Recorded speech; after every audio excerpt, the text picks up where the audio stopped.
What's going on, everybody? RJ Ochoa here from SB Nation's bloggingtheboys.com. Hope all is well wherever you are. We hope you're happy, safe, healthy, and that you are prepared to try and be reasonable. Maybe none of us are.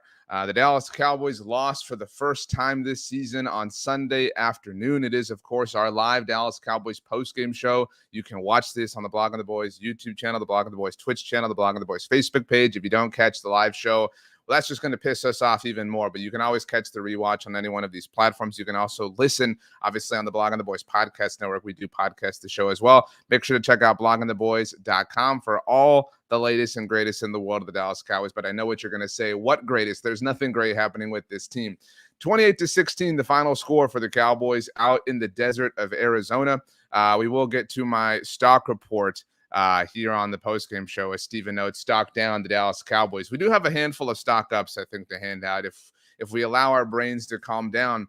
But it was a very, very frustrating game. The Cowboys were double-digit favorites. The Cowboys this time a week ago looked not only like the best team in the NFL, and I think that is something that we all generally agreed on, but we've all been scarred in the past. And so I think there was a sector of the fan base that was hesitant to believe. There was a sector that kind of felt like Charlie Brown, right? Like Lucy was going to pull this. It's Lucy, right, who pulls the ball out, that she was going to pull this out on us at some point. It was going to happen. And obviously the Trayvon Diggs injury happened, and that was super unfortunate on Thursday. And then the Cowboys had offensive linemen pop up with injuries. And I think that to some degree we're willing to extend some kind of grace for that, right? Look, you go and you play any NFL team without your starting center and Tyler Biadasz, without your future Hall of Fame left tackle and Tyron Smith, without your future Hall of Fame right guard and Zach Martin. You go play anybody there are in those conditions, under those circumstances, it's going to be difficult. But you're supposed to be different. That is the idea that we bought stock into over the course of the past 2 weeks. And all the people who said they're just beating up on bad teams, they're just, whatever, kind of waltzing through this, they will fall eventually. It's easy to kind of, say those things, right, about any team. You can say that about any team in the NFL, but the Cowboys have kind of written that joke for the last almost 30 years at this point. All those people are going to be very loud this week, and it is nobody but the Cowboys' fault that they are going to be loud. And look, we can assign blame to really every side of the ball for the Cowboys. Brandon Aubrey was great, but special teams was a disaster in some respects, although I think certainly the most stable part of the operation on Sunday. Offensively, we're going to obviously talk about the red zone woes. Defensively, I know that we certainly 808 Cowboys Legion of Doom says defense fail. I know that we believe in all of the talent on the defensive side of the ball, but you cannot you cannot talk about, you cannot put yourself in the pantheon of the 85 Bears and the 2000s Ravens and the 2015 Broncos and the Legion, speaking of Legion of, the Legion of Boom. You cannot say you're among those teams and then go let Josh Dobbs, all due respect, who played a great game, I don't want to take anything away from him, but you cannot let these Cardinals just walk all over you. You cannot let these Cardinals go for this incredible day on offense. Offensively, the Cardinals put up 400 total yards. They had 9 drives. They obviously scored 28 points. They had that big break at the end. The Cowboys only got 2 sacks. We sat here and we talked about, and now we cannot, I want to be very careful as a fan base. There were a lot of us, I'm not going to take credit for this myself, but a lot of Cowboys fans who laughed at Eagles fans, who blamed the slippery grass. I don't want to hear the slippery grass, all right? If you pointed fingers and laughed at Eagles fans, you don't have the right to blame the grass. But whatever, you got 2 sacks. This defense really did not show up. And we were putting them, again, among some all-time greats. We weren't putting the offense on that level, but again, the offense certainly failed in a lot of ways. Ravioli Cowboys says on Twitch, a lot of red flags from the game today. Just defense didn't do what they needed to do, especially in run defense. Offensive play calling is really alarming. Ecuador man says the Houston game last year, Arizona this year, same old crap. The Houston game, though, at least the Cowboys were able to salvage, right? They still won that game. That was important at the time. That was in December, obviously. It helped them keep pace with the Philadelphia Eagles at the time in the race for the NFC East. And I don't want to be hyper dramatic or hyperbolic or anything like that. I saw this point a little while ago before we started the show on Twitter from friend of Blog of the Boys, Dave Hellman of Fox Sports. This is a loss that will haunt the Cowboys. And that word haunt is a big one. But it will hurt when they are, jockeying, we all think, for playoff positioning, for playoff seeding, when this is the difference between being 12-5 or 13-4 or whatever the case may be, right? It's these tiny losses. You have to win the easy ones because you got a lot of hard ones coming your way. Perry Peters, thank you for the super chat, says the NFL is hard. Good teams will have tough outings. We're not as bulletproof as we thought. That's, I think, maybe the most calm way to approach this. There's a lot of people who are, kind of ready to grab some pitchforks and run and say that the whole thing sucks. I don't certainly think that, but I do think, and I'm not saying that you're not saying this, I do think that there are some very, very fair criticisms to offer about the Cowboys in the aftermath of what we just saw. Gabino says on Facebook, the past 2 games, the defense was the difference, but today we needed Dak to be the hero, and he ain't it. Now, I don't have Dak Prescott as a stock down. I'll just be straight up with you right away. I certainly don't have him as a stock up. I have the red zone offense as a stock down. I kind of cheated and threw a big blanket out there. Let's go ahead and let's get that up here. Again, I write about this every week at bloggingtheboys.com. I do a little Instagram post about it if you want to follow me there. Let's start with red zone offense as a stock down. Zach Fowler says, no Dak slander. The Dak thing gets so exhausting because, some people go over the top with it. But, I think it's fair to criticize him today. The Dallas Cowboys had 5 red zone possessions on Sunday against the Arizona Cardinals and only cashed out 1 time, 20% success. And I think you can and should put an inordinate amount of blame for that on the shoulders of the quarterback, but you should also put some on the play caller. And we sat here and we obviously, actually I agree with Kevin here that says, RJ, what happens to your rule if you turn it over, you get a stock down? When you're the quarterback, you tend to turn the ball over more because the ball's in your hands. So, if you want, Dak can be a subset of this stock down. I'm fine with that. Again, I'm certainly not offering any idea that Dak was great here. But the red zone offense was really terrible. Really quickly, this super chat from Collins. Thank you, Collins. Says, win of the game today. It was fun to sit amongst a bunch of Cowboys fans. Too bad the team couldn't rise to the occasion. Thanks for tuning in so quickly after the game, Collins. I hope you get out of there safely and enjoy, and I hope you had a great time despite the loss, obviously, and you made some wonderful memories along the way. Shane Davis says, is it Dak or the play calling? They haven't struggled in the red zone like this in a few years. I think it's fair to say it's both, right? Like, I don't think we have to explain it away and say it's one thing or another. I do think, we've accused Kellen Moore of getting too cute, things like that when the field shrinks. I don't know that it's that. I think it's just the Cowboys kind of, it's easier when there's more grass in front of you, right? And I think that they just kind of stop up and I wonder if the, we've obviously discussed the Dak Prescott interception thing ad nauseum. In fact, a week ago, kind of at this exact moment, he got a little bit upset about that when he met with members of the media at AT&T Stadium and talked about it. I do wonder if that affects you. It's just kind of human nature to be affected by something like that. And Dak is certainly a more, mentally, sound person than I am. But it has to, right? Like, you have to be, risk averse, that's just kind of, you touch the pan on the stove and it's hot. You don't want to touch it the next time, kind of thing. And so I do think it is a marriage and a blending of these two things. And it's kind of led to some, a lack of bravery, maybe, if you will, a lack of kind of YOLO-ish when the Cowboys get down there, but it's a problem. And you can't win that way. And you certainly can't win that way when you're allowing 28 points on the other side of things. Michael Watson, thank you for the super chat, says, I will miss Tyron Smith, but it's time for him to hang it up. Great when he's on the field, but his availability is an issue, and he will more than likely miss more games this season. This was a common take over the offseason, Michael, so you're definitely not alone here. Let's see. Janie says in the chat on YouTube that she agrees with you. Now, Tyron presents a problem, right? Because if he's on your team, you can't not use him, right? You can't not use a future Hall of Famer, but you wind up in situations like the Cowboys are in today. To your point, right? It's just a matter of time. In fact, Tyron, I don't know how you want to define this. He technically was an active player for the Cowboys. For anyone who missed it or whatever the case may be, Tyron was not inactive. He dressed and was in full-on uniform. And the Cowboys, I haven't seen anything to this point in the aftermath with everybody speaking. Cowboys have not addressed the logic behind that. I would guess that the logic was that Tyron was there as some sort of emergency option. Had the Cowboys dealt with even more injuries, at least they had him in uniform, because had he been a healthy scratch, he would have been completely and totally unavailable to them. And a lot of people obviously are going to accuse, and that's to answer Gambino's question on Facebook, says, why dress him up if he isn't playing? The two theories I would surmise are to have him in case of an emergency, or to kind of get him through all the pregame warmups and see how he felt And had he felt right, you play him. And if he doesn't, well, I mean, whatever, you just kind of deal with it. And I know a lot of people obviously thought that the Cowboys were trying to kind of punt this game, kind of like we talked about last week. They got by with Brandon Cooks and Tyler Smith not playing, and Tyler Smith in week one.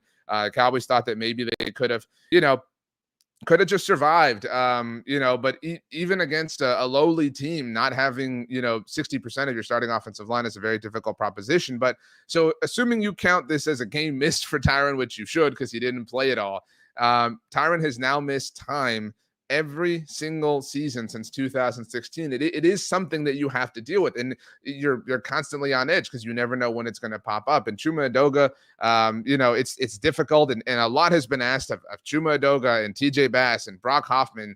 I mean, it's almost unfair what has been asked, and I do have some of these names on the stock down portion of my stock report, but it's really hard to blame them because they've been thrusted into this situation so early. So I guess to answer your point or question, I don't know if I'm doing a great job of that, but it is difficult. It's very difficult to kind of manage Tyron Smith because you never know when that's going to happen, when you're going to have to suddenly be without him. And today was a whole new curveball in that sense, with him being dressed and him being active and not even playing a single snap thing. That was a little bit new. Mikey, my good friend, says we were talking about the super chat. Mikey says we were talking about being generational last week. A common take I saw, Gabino says Trayvon Diggs is already missed. A common take I saw was that without Trayvon Diggs, the Cowboys defense went from being historically or having the potential to be historical, having the potential to be generational, to just being really good. And that felt fair, weirdly. It's funny how sports and things can kind of change, on a dime, and a switch can flip. But I mean, geez, it can't, this was not purely an absence of Trayvon Diggs, although I think it's definitely fair to say that he was missed. And I saw one of you said in the chat a little while ago that there was definitely a suck in morale, right? There was just this suck of energy that happened, and I think we all felt it just as fans on Thursday when that injury happened. And so to say that the Cowboys players and organization didn't feel it would certainly not be fair. Exclamation point says 12-point favorites and you lose by 12. WTF. Yeah, in case anybody didn't see, or you're not somebody who checks things like this, the Cowboys opened as 12 and a half, kind of depending where you look. It got up to as high as 13. They were 13-point favorites, meaning they're supposed to win by at least 13 points. That did drop a little bit early Sunday with the reported news that these offensive linemen were going to miss out. But even then, it only dropped to about 11 and a half. Again, depending on where you look. At SB Nation, we use DraftKings Sportsbook. So to be that big of a favorite and to lose, not just in general, but lose by that particular amount is just a really, really embarrassing thing. But back to the point that kind of started this whole discussion, the red zone offense. Again, I think it was fair and I think it was logical to say last week, you know what, the Cowboys were purposefully conservative because they didn't want to get too cute. I don't think that anything that we said or talked about last week was wrong or incorrect in any way.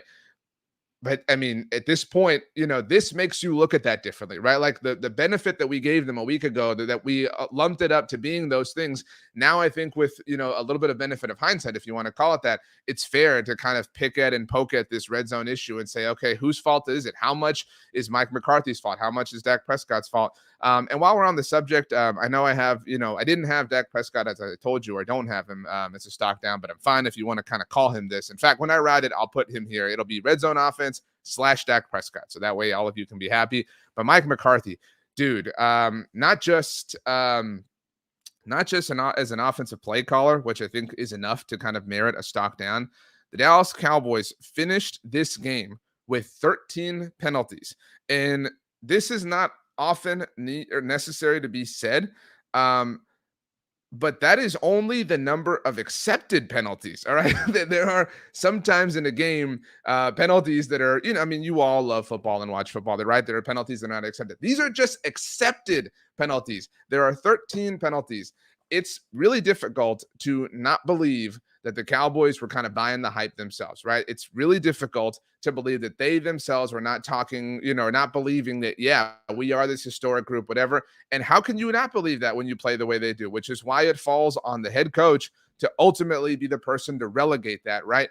And Mike McCarthy failed in that sense. I mean, this, look, I would not throw out the statement that I'm about to say lightly. Okay, so please know that. You all know me. I would not do that to you. this is the kind of game, like the way the Cowboys dropped this was like a hallmark of the Jason Garrett era, right? We talked a week ago, right? When the Cowboys were playing the Jets, we talked forever about the 2019 matchup when the Cowboys started off 3-0, which they will not be doing this season. And then they lost 3 games in a row, including that third one to the New York Jets. That was just kind of a classic Jason Garrett thing to kind of, lead. And again, I don't mean this to slight Jason Garrett, but that was just the culture of who they were, to kind of, shrink in the moment and play down to the quality of their competition. And this was that. This was the Cowboys seemingly walking in thinking, hey, we're 12, 13-point favorites. We're just going to walk in and show up, and it's going to be fine. And we're going to get to 3-0, and everyone's looking forward to us playing the 49ers.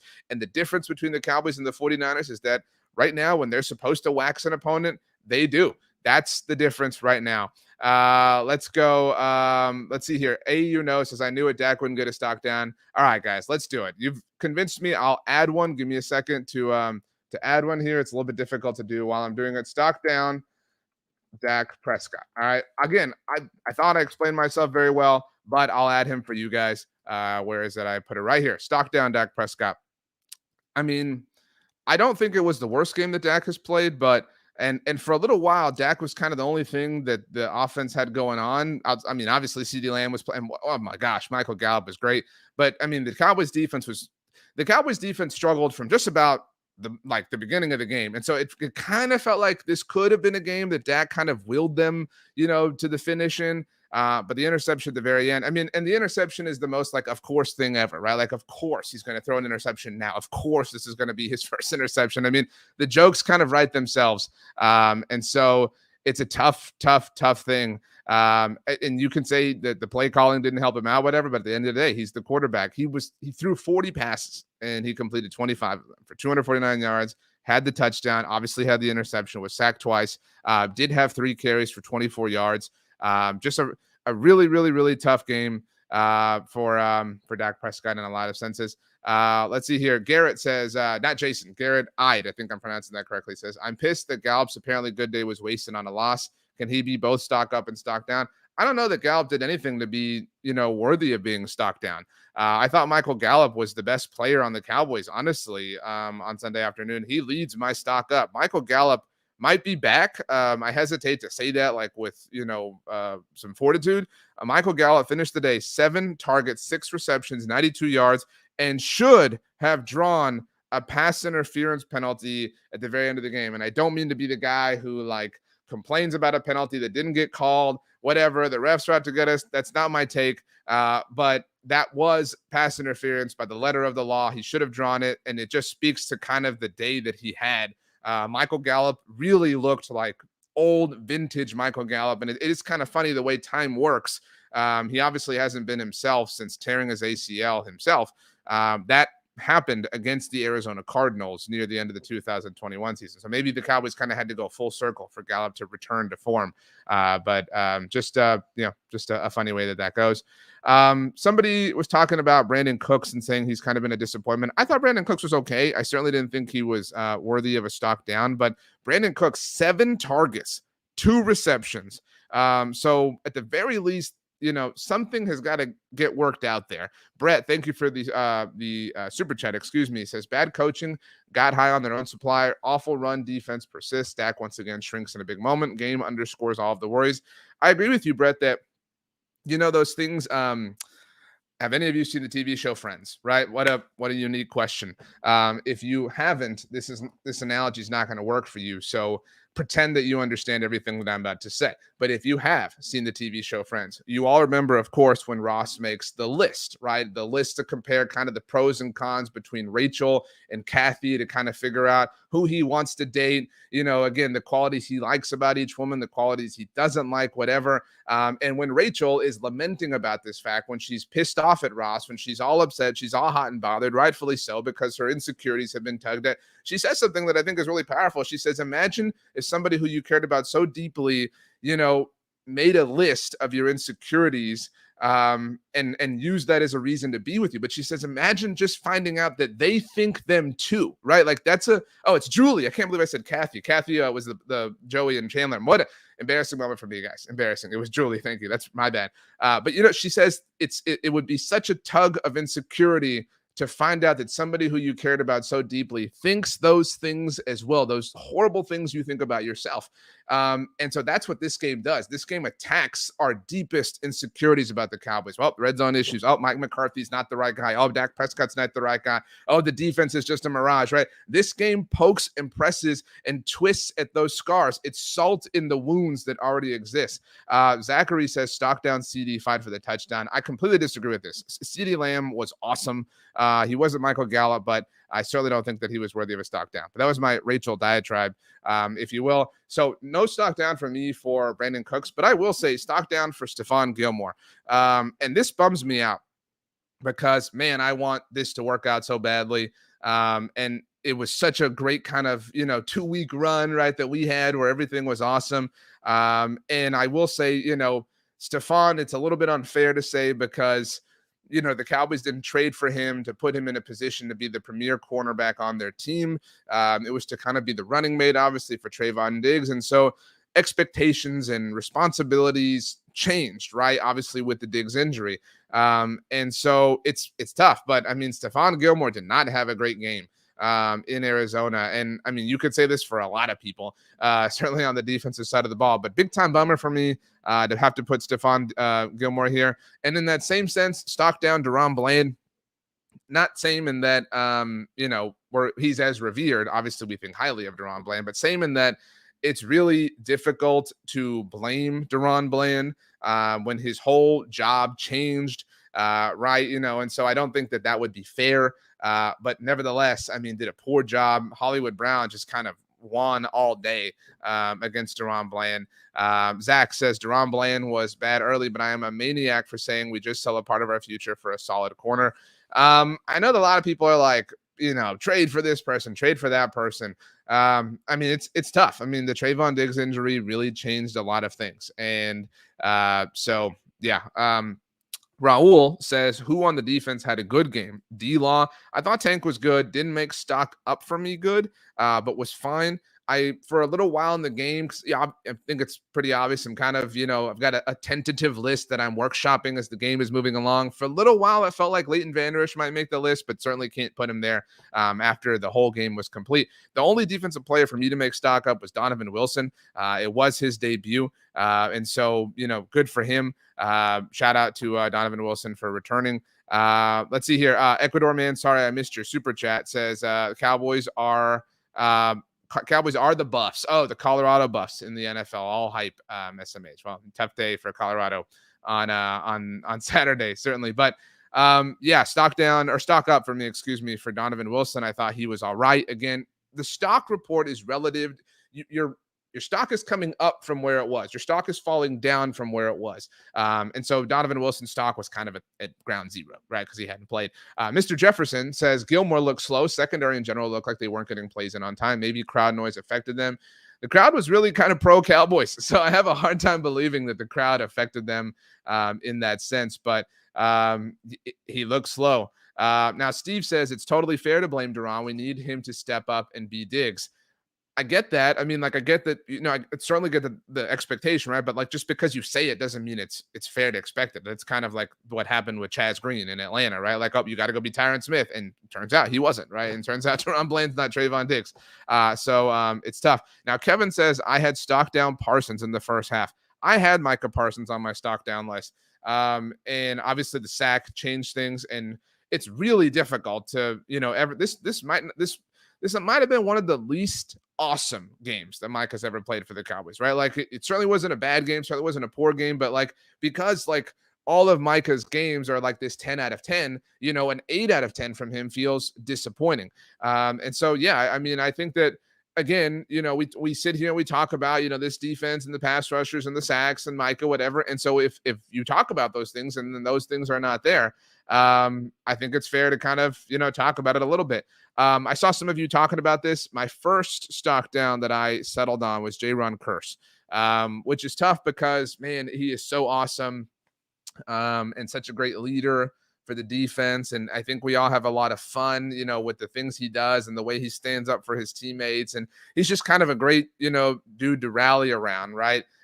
Really poor game. And from kind of the jump, I mean, just, really struggled.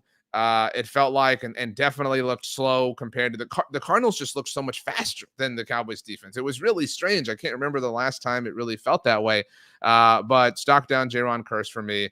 Bum me out to do this. Michael, thank you for the super chat. Says, wasn't Mozzie Smith drafted to be a dominant run stopper? Is it too early to expect him to be a difference maker in a game like this? Well, I don't know that that this was expected to be that kind of game, right? Like, I think the phrase "in a game like this" would be more apt, say a couple of weeks from now when the Cowboys are visiting the 49ers, right? Like if I told you, I said, man, I came back from the future, Doc lent me the DeLorean, and the 49ers ran for 300 yards against the Cowboys, you would be like, oh man, that sucks. But I could totally see that, right? Like that makes a lot of sense. I'm pissed off at Mozzie Smith. But there's no way, like if I had told all of you whatever it was, like 5 hours ago, 12 hours ago, that the Cardinals were going to have all this success on the ground, like it would have felt impossible. And so just a tough day, but I don't know that it's fair to blame Mozzie. I think that there are a lot of other people who we have hyped up and we have said, we're going to kind of carry the group that maybe should shoulder a little bit more of the responsibility before the first round draft pick, even if he is a first round draft pick. Let's see here. Kevin offers that Mozzie hardly didn't get any snaps. The reality when you draft a defensive lineman not in the top 10 is it usually takes a little time. Rob says stock down Leighton Vander Esch. He looked lost out there. I didn't have Leighton as a stock down. I guess I've mentioned 2 of my 3 stock ups. I mentioned Michael Gallup and Donovan Wilson. So before we kind of just keep the forecast with rain, my final stock up was Rico Dowdle. Had one of the most amazing plays of the season so far for the Cowboys offense, which was amazing. Finished the day 4 carries for 21 yards, 5.3 yards per carry, the exact same as Tony Pollard, by the way. Also chipped in with 3 receptions for 25 yards. And of course, the touchdown off of a screen pass, which was very cool. And it was ESPN's Todd Archer who noted during the game that according to ESPN stats and info, that was the first touchdown that the Cowboys offense scored off of a screen pass since 2019. May I remind you that 2019 was Kellen Moore's first as the offensive coordinator for the Dallas Cowboys. So okay, about 4 years without a screen pass going for a touchdown. Some of that's coincidence. Some of that's just like the way football goes, but pretty wild. So good for Rico Dowdle. Had a great game. So let's get back to stock downs. We mentioned Jaron Kearse, Chuma Edoga. Again, I feel bad because, oh, wow, dude, what a horrible thing. You couldn't show up and just play left tackle in the NFL. And, we've thought very highly of Chuma, the last couple of weeks, right? Having to fill in for Tyler Smith kind of on a moment's notice and then doing so again in week 2 against the Jets and doing a great job before getting hurt. But, playing left tackle is obviously a very different thing. And so I think a lot's been put on his plate. And again, you can argue that he should have stepped up. That's your job. That's the NFL. You have to step up, blah, blah, blah, blah, blah. But, not a great game. And I don't, say these things to exonerate the rest of the offense because you have to find success, right? We talked about even if Tyron or Zach or whoever misses a game, when the Tyler Biadasz stuff started to pop up late in the week, it was just a matter of you got to get the ball out quickly. And the Cowboys were not able to do that. So that's not Chuma's fault. Also stock down for me, Terrence Steele, just a little bit. Because without Tyron there, without Tyler there, without, obviously Zach Martin there, you got to kind of be the dude, right? Like, and I'm never the the contract was a mistake person, but if you're going to be that person, you're going to be paid the money that you earned. Certainly, you have to step up in a moment where you're suddenly like the veteran amongst the group and you can't have these horrible penalties. So that was definitely a tough scene in my mind. Ecuador Man says, why not Tyler Smith at left tackle and Edoga at left guard? I don't have a logical answer for you, but I think the answer is because the Cowboys don't want to move Tyler Smith. And there's some logic to that, right? The Cowboys believe we have to keep Tyler left guard because Tyron is at left tackle. And I think they would only kick Tyler out to left tackle if they knew that Tyron was going to miss serious, substantial time. That is my guess at the answer, but it is just a guess nonetheless. That concludes my stock down. So let's get back to your comments. Jim, thank you for the super chat. Jim, for the podcast. It says a Philadelphia Eagles logo, but thank you, Jim, for the super chat. Says this reminded me of the first Philly game last year, which I now realize Gannon was a coordinator for. when they go right at Micah and take him out of the game, the defense struggles. Need others to step up. Okay, so Jim is talking about the Cowboys' visit to Philadelphia last year. Everybody remembers this, the Cooper Rush game, obviously, and that was kind of the first time that a team did that, where they just, instead of like trying to block Micah and hold him off forever, the Eagles, Jim notes, by the way, in the comments, I'm an NFC East mixtape listener and love your content. Thank you so much, Jim. That means a lot to me. In case anybody doesn't know, around here, I'm one half of the NFC East mixtape with Brandon Gouton. He is the me for SB Nation's Eagle site, Bleeding Green Nation. Every Wednesday, we release a show where he and I discuss the state of the division as a whole. It is appropriately called the NFC East mixtape. So we get a lot of crossover like this. Thank you, Jim, for hanging out. And yeah, I think that's a great point. Jonathan Gannon obviously was the defensive coordinator for the Philadelphia Eagles last year, the head coach for the Arizona Cardinals today. And yeah, that is the book. That is the book on Micah. And Micah, in his classic way, has said, and I think it was ESPN's Ed Werder who tweeted the quote during the game. Micah has said, run it right at me. Let's do it. And they did, man. And I'm certainly not going to be the person to doubt Micah Parsons, but they did. And they are proving that, or they're at least inviting other teams to do that. And it's, that appears to be the kryptonite to the Superman that is the overall Dallas Cowboys defense. It seems that groups have found the Achilles heel. And until the Cowboys find a way to hinder and inhibit that, teams are going to do that over and over and over again. So Jonathan Gannon, who would have thought, the man that all Eagles fans hate, may have cracked the code. So thank you, Jim, for the comment. Mr. Mike says, I guess they miss Schultz and Schoonmaker looks bad. I definitely don't think that the Cowboys missed Dalton Schultz. Let's just kind of calm down here a little bit. Let's see here. Let's get here.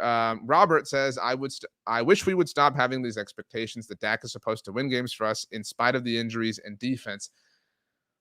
I think that is partly fair, but I also think that that's unfair. I mean, I'm not of the opinion that we should just kind of lump every demerit for the Cowboys under the Dak Prescott umbrella, but at the end of the day, he is the quarterback. At the end of the day, he is the person who touches the ball and influences the game more than anybody else on their team. And so, you can say it's unfair, but he has to, by the nature of the way this is all organized, shoulder a lot of the responsibility. But to your point, it doesn't have to reach a ridiculous and irrational level. Joey says, geez, y'all are unbelievable on Dak. I imagine the comment section has been a little bit irrational. Let's see here. Loco says McCaffrey's going to have 150 yards against the boys. Put $20 on it. Zach Fowler says Ferguson was fine today, to kind of address the Dalton Schultz point. Yeah, Dalton Schultz. Jake Ferguson has looked really great. I was not a believer, so I've definitely come around on that. Shane notes on the Dak point that that is part of being a franchise quarterback. Definitely agree. Let's see here. Jesus says, why not let Dak call his own game and see what happens? Well, he called the game in the final game of the preseason. I mean, look, we don't have to, if we allow ourselves to calm down just a bit, we don't have to say the Cowboys lost, everything they do is terrible, right? They deserve all the criticism, right? Like, get in line behind me, right? Like, let's drop the fair and rational and justified criticisms for the way that they played on Sunday in Arizona.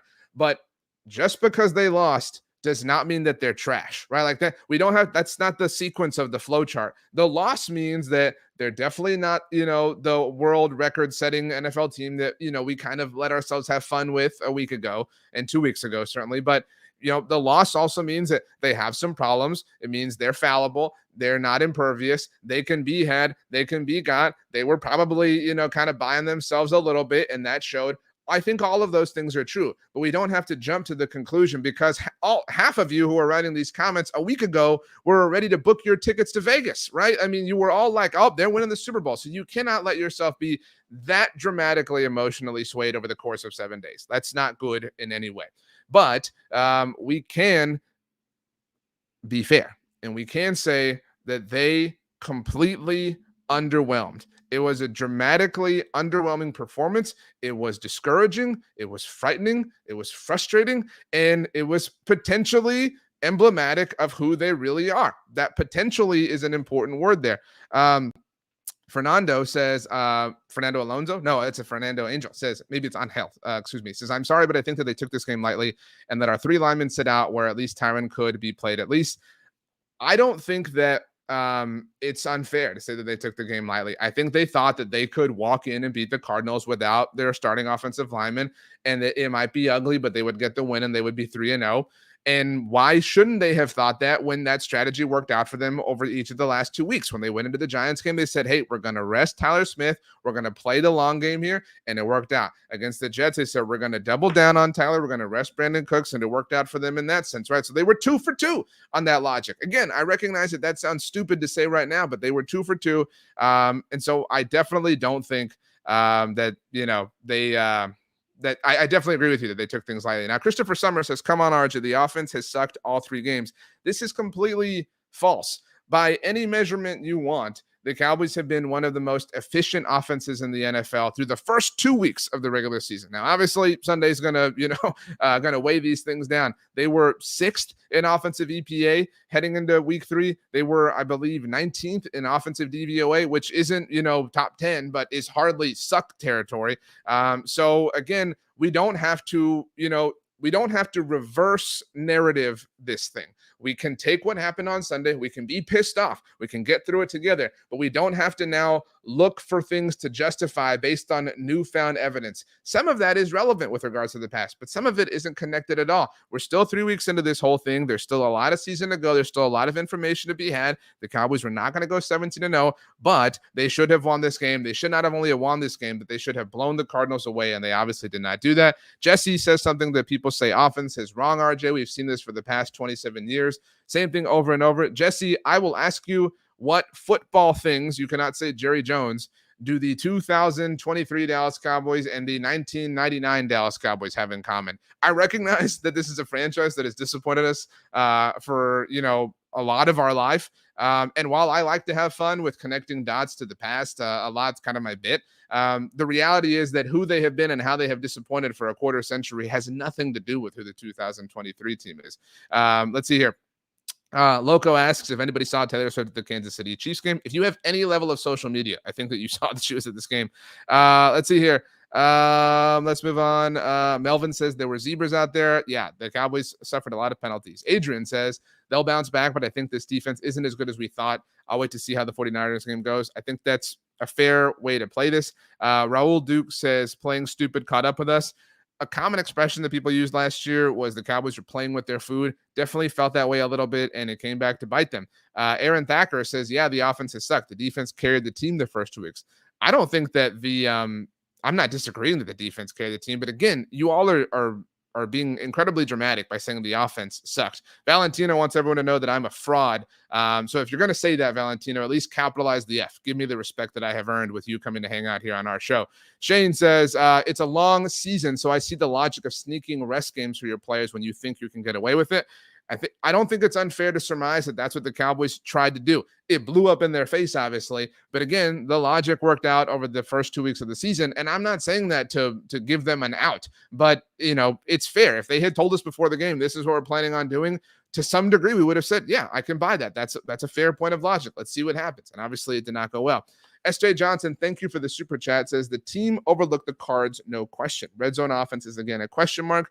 Defense looked like the 2020 Mike Nolan COVID year. Why did Tyron suit up? I know a lot of you have joined in later. The thought process here, at least my personal thought process, is that Tyron suited up for one of 2 reasons. One is that the Cowboys wanted to get him to warm up and see how things went. And if they went well, he would have played. That is one of 2 possible theories. The other is that it's possible that, think about it. 3 of their offensive linemen were not going to play. So they were kind of down bodies. So it's possible that Tyron was kind of in a position of, and again, these are my words, like, look, I really don't think I can play, but if the earth is ending and you need me to play, I'll figure it out and I'll go out there and I'll give it the old 1-2. So that's my personal theory, what I have developed in my fraud brain. I think that, Tyron was addressed in the event of an emergency. Had Chuma Edoga gotten injured, had Tyler Smith gotten injured, craft whatever hypothetical you want to the point that they would have needed him to play because they would have needed somebody who was already in uniform, not somebody in sweats the way Zach Martin and Tyler Biadasz were. Let's see here. Nicholas says, we fixed the red zone. We will compete even when the defense struggles. I mean, that's fair. I don't think that that's ridiculous. Fernando offers a super chat. I'm looking for your comment, Fernando. I think you may have dropped it without the super chats. I'm hunting. I don't see it. If somebody can point me in the direction of Fernando's comment, that would. Oh, here we go. Found it. It says, do you think the defense was playing more zone now that we don't have Diggs? It's difficult to say without getting a rewatch of it at all. But I think the Cowboys trusted that Stephon Gilmore and Deron Bland and Jordan Lewis would be an adequate group. And it just, I mean, they just weren't ready. I mean, like, what a weird sentence to say out loud that they were not ready for the Arizona Cardinals, but they were not ready. And it's tough. It's a tough scene. Let's move on. Loco says, if this was a rest game, tell us so we can adjust our bets.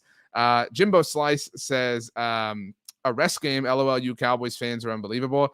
I mean, like, even if it was a rest game, they should have won. Like, nobody is like caping for the Cowboys and offering an olive branch of a reason why they should have, or like nobody's justifying the loss or giving them an excuse for it. Valentino, who is not familiar with my work, it seems, says, don't be afraid to criticize the team, RJ. Again, we've been on this show now for almost 41 minutes. I think we've offered plenty of criticism about the Cowboys, but it doesn't have to be 100% criticism is simply the point that I'm offering. Lacks skills says one game is the difference between a wild card berth or a division champion. No coach should think taking a week off in the NFL is smart. I understand this point, but I do understand as well that it is a marathon. And that if you have a player that you think you can get to 100% because, the age-old ism is that you're never at that place, that, you want to try. And so I understand that it's all a game of calculated risks. And if that was a level of consciousness that the Cowboys had prior to this game, it obviously did not work out for them.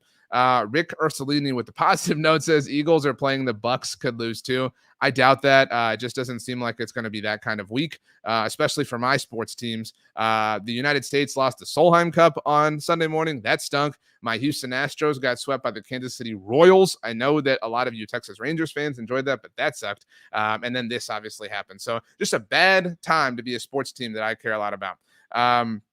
Jesse asks on the Book of Faces, says, RJ, does Dak look uncomfortable in this offense? He does to me. I don't get it.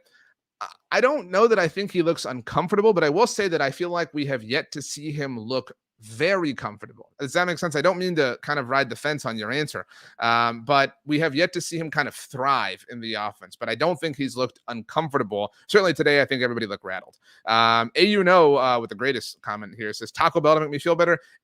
Just so you know, we all endorse you going to Taco Bell this evening to get some food to make yourself feel better. Get a Mexican pizza. No, scratch that. Get 2 Mexican pizzas, no tomatoes, a crunchy taco on the side with no lettuce. That's the RJ Ochoa special. Tell them I sent you. That won't mean anything to them, but you should still do it. Rich L says, in the words of Luke Skywalker, your overconfidence is your weakness. Great proverb. I will say that the new show, Ahsoka, kind of a miss for me. Not really enjoying it, but, I'm sorry. I know a lot of you really like it.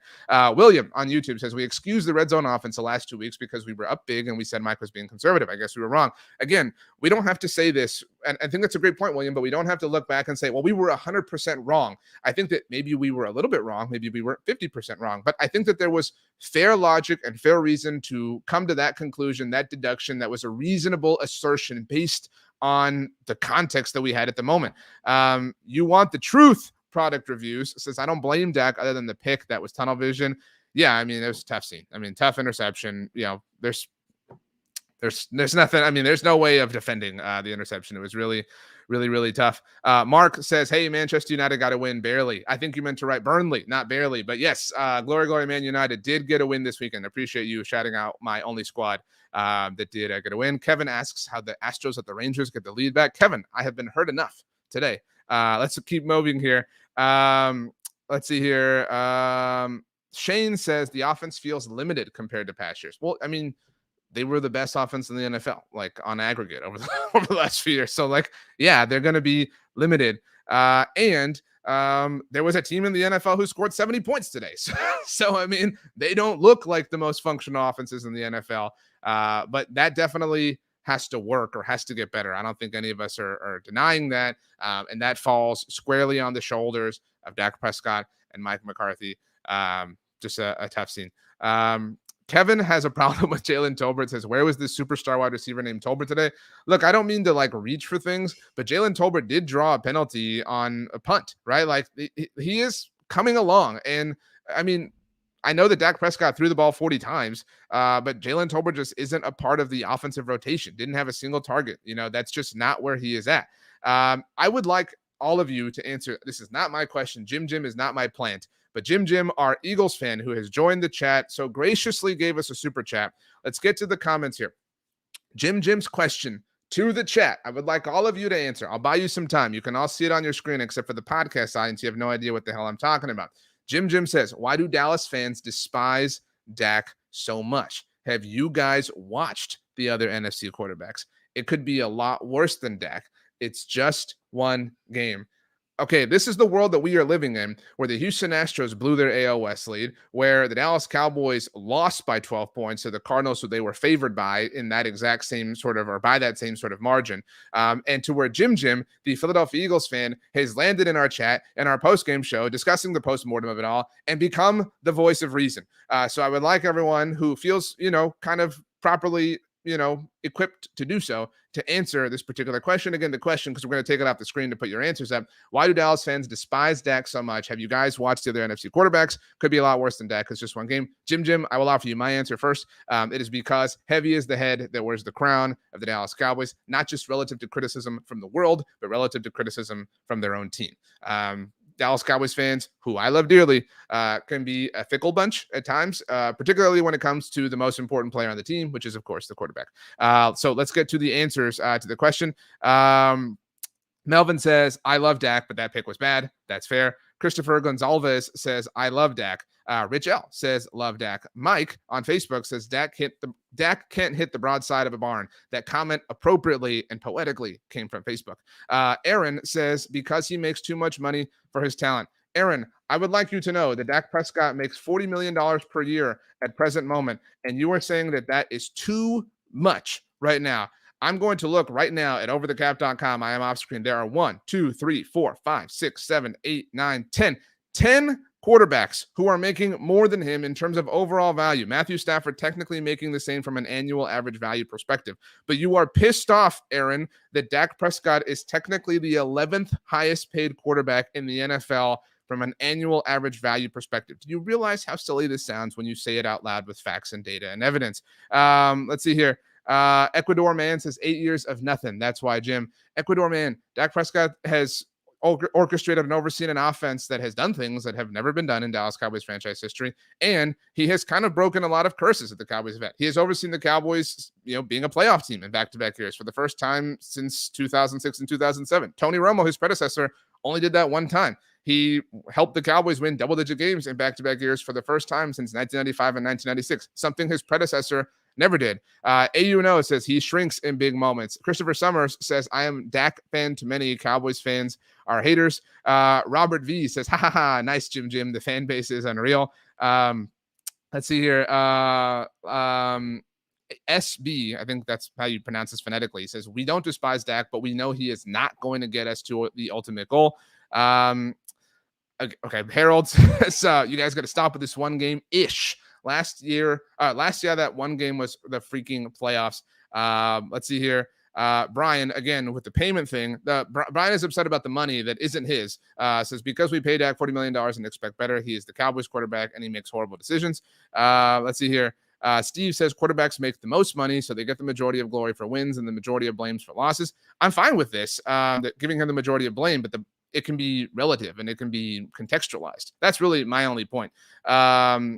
Michael says, I believe in Dak like I believe in Eli. Again, Bo Allen says, too much money. Okay. I like this comment from Deanne. Rumpf says, Dallas fans have to blame someone. Allen says, Dak is a turnover machine, despite the fact that we just completed the third game of the season and Dak has committed exactly one turnover. But okay. Let's see here. The deal says real fans don't despise Dak, but he's paid a top quarterback and might not be able to reach those heights. Joey says Dak had a very good game tonight. Did you watch the game? Joey, my thoughts and prayers for you with people tagging you in the comments. Let's see here. Let's move on. Did we get a response from Jim? This was the kind of focus group that you asked for. And I don't know if it was, what you were looking for, if it provided any context for you. Ravioli Cowboy says on Twitch, Dak is far from the main issue with his team. Dak wasn't good, but not the only problem. Conservative play calling, red zone woes, and a poor showing from the D is what is rough. That's all very fair. Jesse says, I don't despise Dak, but he makes it hard to love with his play. He can look great and come back the next game and look like a USFL quarterback. Again, this is an over-dramatized point here. Let's move on here. I don't see Jim checking. Ecuador Man says, being a hater for having an opinion, SMH. Thank you for the super chat. I don't think you're a hater. I'm just coming back with, we're having a conversation here, Ecuador Man. If I only agreed with what everybody said, would this be like a useful exercise? No. And I'm not going to sit here, Ecuador Man, and say that I have all the answers or I'm right or I sit atop Mount Pius. I'm wrong about a crazy amount of things. All right. But we're here to have a conversation. We're here to talk back and forth like the group that we are sitting around the proverbial campfire. And my hope, I hope your hope, is that we all can learn and grow and experience things from each other, and that we can come to love each other. And even if we have differences of opinions when it comes to the team that unites us all, that we can shake hands, we can high five, and maybe we can, go grab some lunch or grab a coffee at some point, some way. Mr. Jefferson says, we are all frustrated. It's not just one game. It's the microaggressions we feel slighted by because we aren't as good as we hoped we are. I'd never thought the term microaggressions would appear here on the postgame show, but a loss to the Arizona Cardinals when you were 12.5-point favorites will definitely do that. Let's see here. I think Bo Allen has reached full troll status. So I'm not going to get there anymore. But anyway, David has joined the chat. Says fans are just toxic. I'm a Niner fan, and fans complain about Purdy. Just a tough scene sometimes being an NFL quarterback, but they are paid, I think, to be commensurate with the responsibilities that are on their shoulders. So it's all relative, really, at the end of the day.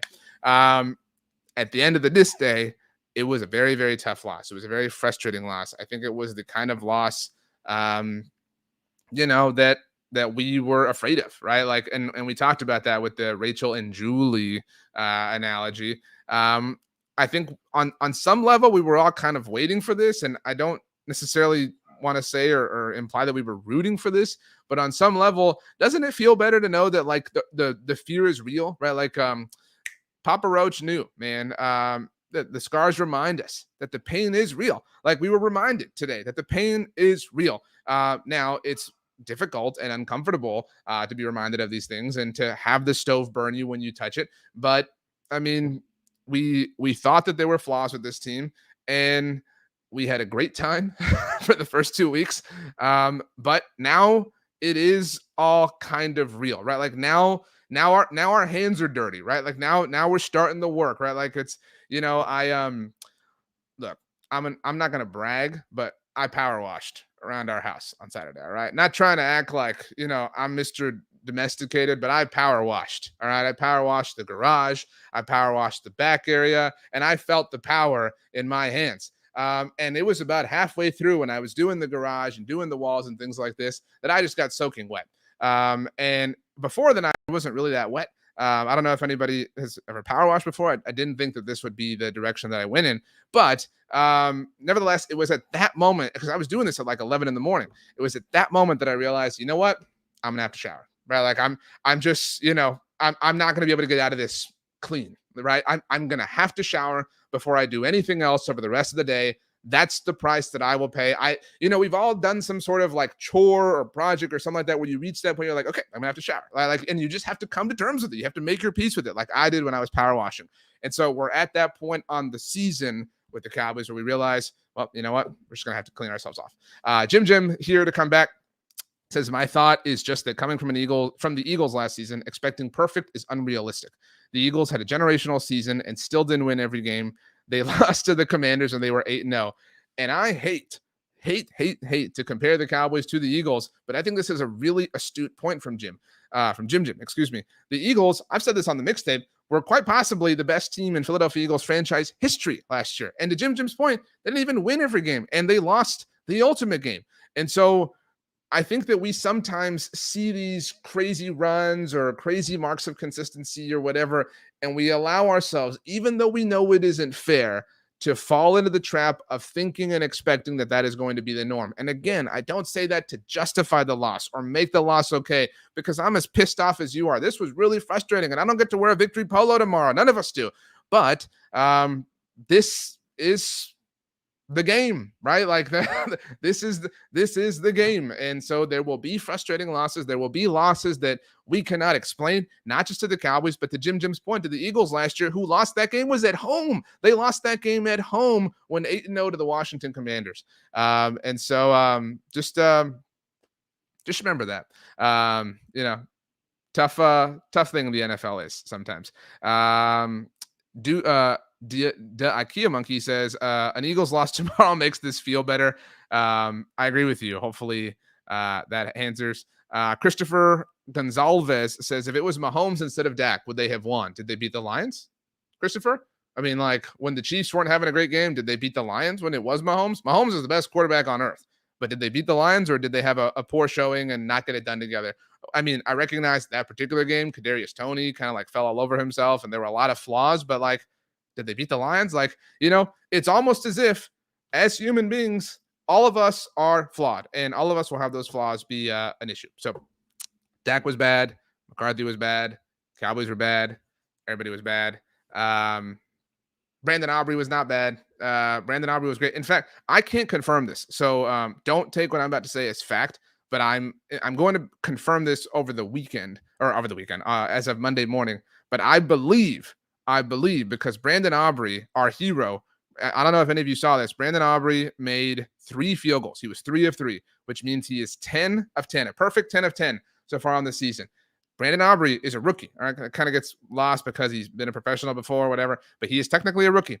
I think, so this is still a thought. I can't confirm this yet, but I think that Brandon Aubrey is the first kicker in the Super Bowl era, which is from 1970 to now. It's a very long time. I believe that he is the first kicker in the Super Bowl era to make to have at least 10 field goals in the first 3 games of his career and make them all. So that's kind of cool. It's a very small consolation prize, but that's kind of cool. So you know what? Even if the red zone, woes are a thing all season long, Brandon Aubrey's here to save the day. All right, people. Let's get out of here. My wife made chicken tortilla soup, and I can't wait to go eat like 3 bowls of it and just drown myself in it. So this is the postgame on the Blog on the Boys YouTube channel. Make sure you check out blogontheboys.com for 24/7, 365 Dallas Cowboys analysis.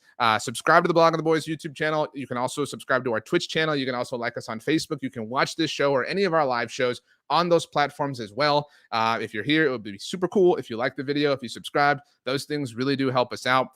If you are a podcast listener, you can also subscribe to the podcast network. We have 2 different shows that come out every single day, Monday, Tuesday, Wednesday, Thursday, Friday, and we have 1 show on Saturday. You get all sorts of Cowboys discussion, content, analysis, perspectives, different people, different panelists. I obviously make my way on there throughout the course of the week. But lots of stuff happening all across the Blog on the Boys universe. By the way, speaking of me, if you like what I do, if you think I'm cool, even if you think I am a fraud and don't even have the common courtesy to capitalize the F, and you want to follow me on Twitter or Instagram or Threads, you can do so at RJ Ochoa. If you want to follow me on TikTok, I make the same joke every week, and that is that some jerk took that username, so I had to go with RJ.Ochoa. But speaking of that particular line, if you want to send me an email, if that is more your speed, you can do so. rj.ochoa@sbnation.com, or if you leave a comment on our videos, I will do my best to get to those. Obviously, a little bit tougher with the postgame ones because the chat is so awesome, but definitely as we roll on throughout the week, the Dallas Cowboys will be hosting the New England Patriots next week. It will be Ezekiel Elliott's return, and to check things out early, the Dallas Cowboys have opened at DraftKings Sportsbook 6.5-point favorites. They'll never cover. There's no way. They were 12-point favorites against the Cardinals. No way. I'm just here to tell you the information. So Jimbo Slice says, I'll admit Dak is better than Fields. That's a great way to end this. A lot of you were kind and said to hit the like button again. That really helps us out. Appreciate it. Lord says, have a good night. Enjoy the soup. Oh, I will. I will enjoy it very much. My wife, who is wonderful and perfect, honestly. She's the only reason this whole thing happens. But she makes the best chicken tortilla soup in the world. A very close second, Alamo Cafe in San Antonio, Texas. But anyway, let's get out of here. I love you all. My name is RJ Ochoa. Your name is perfect in every single conceivable way, and I cannot wait to see you next time. The Dallas Cowboys lost, but the sun will rise tomorrow. Thanks for hanging out, everybody. We'll see you next time.